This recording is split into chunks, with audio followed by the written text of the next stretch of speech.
এখানে একটা সিরিয়াস রুগী আমি পাইলাম। রুগীটা দেখলাম হাত এবং পা বাঁকা হয়ে গেছে, বেশ কিছুদিন ধরে বাঁকা। অনেক তান্ত্রিক কবিরাজের কাছে ঘুরছে, ভালো হয় নাই। তো সেই বিষয় নিয়ে আজকে আপনাদের সামনে আমি উপস্থাপন করব। ভিডিওটি না টেনে শুরু থেকে শেষ পর্যন্ত দেখবেন। আচ্ছা ভাই, আপনি তো সুমাইয়ার জামাই, তাই না? 7 মাস ধরে আপনি খুবই ক্লান্ত। আপনাকে মারে নাই এমন কোনো দিন নেই। সবসময় আপনার উপরে হাত চলাইছে, সবসময় নির্যাতন করছে, কিন্তু আপনি বুঝে রয়েছেন আপনার স্ত্রী অসুস্থ হয়ে। এখন আপনার স্ত্রী যে সুস্থ হইলো, আল্লাহর রহমতে সুস্থ হইলো, এখন আপনার কাছে কি কেমন মনে হয়? আলহামদুলিল্লাহ আমি সুস্থ হয়েছি। এখন সুস্থ হয়েছে? হ্যাঁ। আপনি পুরোপুরি সুস্থ পাইছেন? হ্যাঁ পাইছি। হাত পা ব্যথা ছিল, এটি সাদা হয়েছে? হ্যাঁ পাইছি। তো বন্ধুরা, আপনারা শুনলেন, ওই হাত পা ব্যথা ছিল এবং অসুস্থ ছিল, পাগলের মতন শান্তি পাইত না, সেটা আমি ভালো করে দিতে পারছি আল্লাহর রহমতে। এখন আমি বর্তমান গুলিস্তান, এটা কি মার্কেট? সাদ্দাম মার্কেটের এদিকে। কোন জায়গায়? ডেমরার দিকে আছি। তো আসলে আপনাদের সামনে আমি কিছু কথা বলার জন্য মূলত আমার ক্যামেরার সামনে আসা।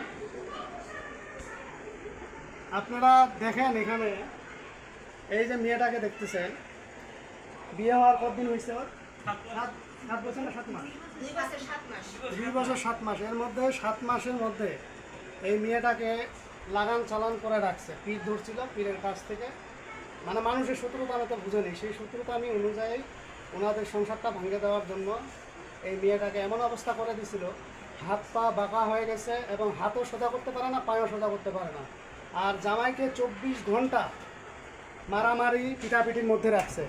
ঠিক আছে, একটা ছেলে মানুষ, যে কারো রাগ আছে, ঠিক আছে, কিন্তু অনেকটা সহ্য করছে, অনেক কবিরাজের কাছে গেছে, ভালো হয়নি। তো এই যে ভাইটি দেখতেছেন, উনি নিউ মার্কেট আজিমপুর গ্রুপে কাজ করে। তো ওনার সাথে আমার পরিচয়। উনি বললো, ভাই আমার এরকম ভাইস্তার সমস্যা, তো সেই জন্য আমি এখানে আসলাম। আমিও আসলে রুগীটাকে দেখে অসাহস হয়ে গেছিলাম, কিন্তু আল্লাহর রহমতে, আল্লাহর মেহেরবানিতে রুগীটাকে আমি সুস্থ করতে পেরেছি এবং রুগীটা বর্তমানে অনেক সুস্থ এবং ভালো। এখন আপনার কি অবস্থা? এখন আপনি ভালো আছেন তো নাকি?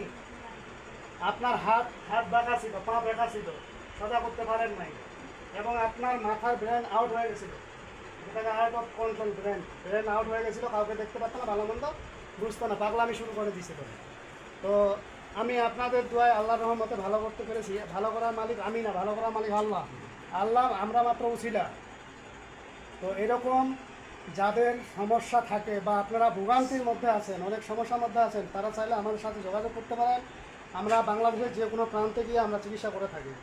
তো এখানে আরেকটি বিশেষ কথা না বললেই নয়, এই যে মানুষটা ভুক্তভোগী মানুষ, যারা একজন রুগী সাজে, একজন রুগীর পিছনে যখন 2জন মানুষ থাকে, তারা কিন্তু আরও কঠিন রুগীতে পরিণত হয়ে যায়। কিন্তু এই মানুষটা, এই যে ছেলেটাকে দেখতেছেন, এর জন্য দোয়া করবেন। সে স্ত্রীকে অনেক যথেষ্ট দেখছে, আমি যেটা দেখলাম আসে। তো সে অনেক ধৈর্য ধারণ করছে, তাদের জন্য দোয়া করবেন যেন সংসারটা তাদের টিকে থাকে। ঠিক আছে, ওনারা নরম মানুষ, আমি যেটা দেখে বুঝলাম, কিন্তু আসলে একটা ষড়যন্ত্রের মধ্যে পড়ে যায়, ওদের সংসারটা নষ্ট হয়ে গেছিলো অলরেডি। আর মেয়েটাকে যে কাজটা করা হয়েছিল, মূলত বান মারে দেওয়া হয়েছিল এবং তাকে দুনিয়া থেকে বিদায় করে দেওয়ার জন্য।